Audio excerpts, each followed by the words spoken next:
Honourable speaker साहब, आज बदकिस्मती से जो लोग हमसे बिछड़ गए हैं पिछले कुछ महीनों में, उनकी तादाद काफ़ी है। मैं देख रही थी बहुत सारे लोग हमसे इस दुनिया से चले गए हैं और आपने बहुत ही तफसीलन इनकी ज़िंदगी के बारे में बताया, इनके कारनामों के बारे में बताया, क्योंकि काफ़ी हम में से ऐसे लोग हैं कि जो बहुत नज़दीक से इनको नहीं जानते हैं, सुना नहीं है। और इसमें मखन लाल फोतेदार साहब, जिनको जानने का मुझे मौका मिला बचपन से, बहुत नज़दीकी से देखा है उनको। और मखन लाल फोतेदार साहब उन लोगों में से थे जो उस वक्त जो पढ़ लिख के कोई एमए, कोई एलएलबी, कोई ग्रेजुएशन, जिसमें ये 5-7 लोगों का ग्रुप था, जिसमें मुफ्ती साहब, हुसामुद्दीन साहब, अशरफ खान साहब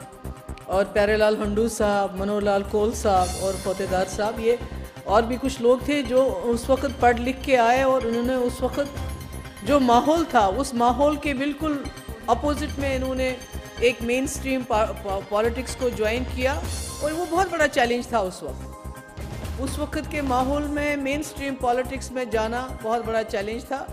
और इतना ही नहीं, बल्कि ये शुरू से लेके आखिर तक इनकी एक कमिटमेंट रही और जिसमें इनका एक कन्विक्शन रहा, और उस कन्विक्शन से ये लोग कभी नहीं हिले। और मखन लाल फोतेदार भी उसी कन्विक्शन का हिस्सा थे।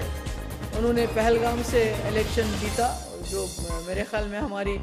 जम्मू कश्मीर की खूबसूरती, जो बदकिस्मती से अभी जो है कुछ सालों से एक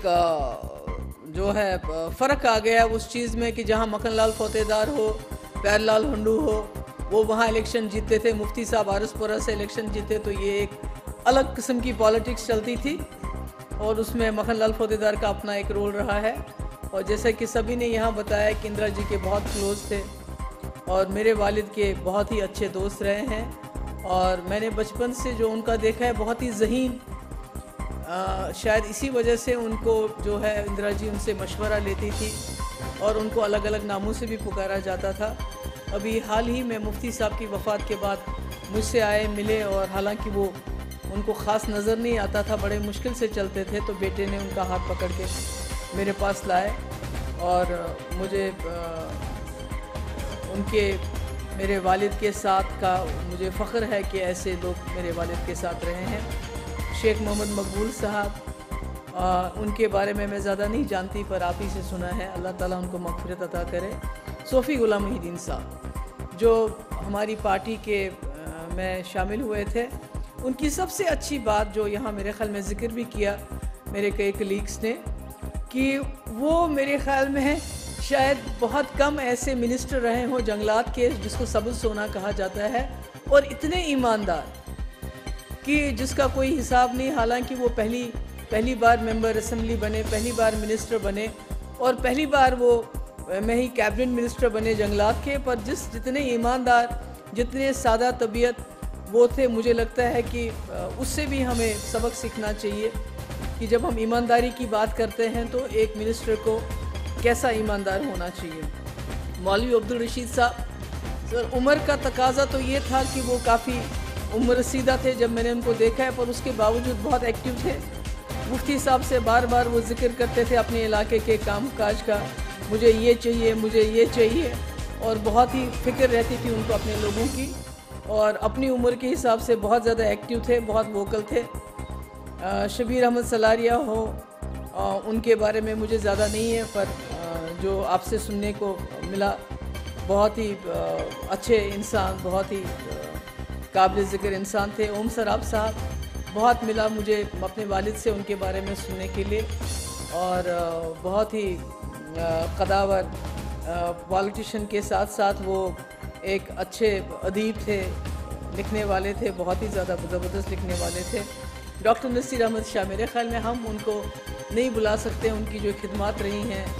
हेल्थ डिपार्टमेंट में, मेडिकल एजुकेशन में, इट्स एक्सलेंट रहा है उनका कंट्रीब्यूशन। और सुरेंद्र कुमार एब्रोल साहब, अल्लाह ताला उनको भी जो है शांति दे। और कुशक बकोला साहब, मैंने अपने वालिद से उनका कई बार जिक्र सुना है, और जैसा कि ज़ोहरा साहब ने बिल्कुल बताया कि उन्होंने उनका जो है लद्दाख की डेवलपमेंट में बहुत बड़ा हाथ रहा है, ख़ासकर education, because education is the main thing कि जिससे किसी कौम की तकदीर बदल सकती है,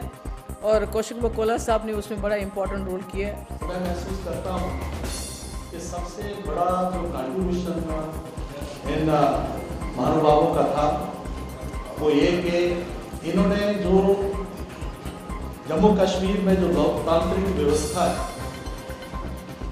उसको स्ट्रेंथन करने में, और जहां हम पिछले 17 साल में पहुंचे हैं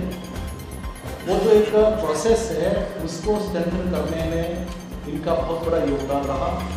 अपनी अपनी पार्टी, अपना अपना जो उनका जो जरिया था उसके द्वारा जो उन्होंने लोकतंत्र की व्यवस्थाओं में विश्वास किया और उसको स्ट्रेंथन किया,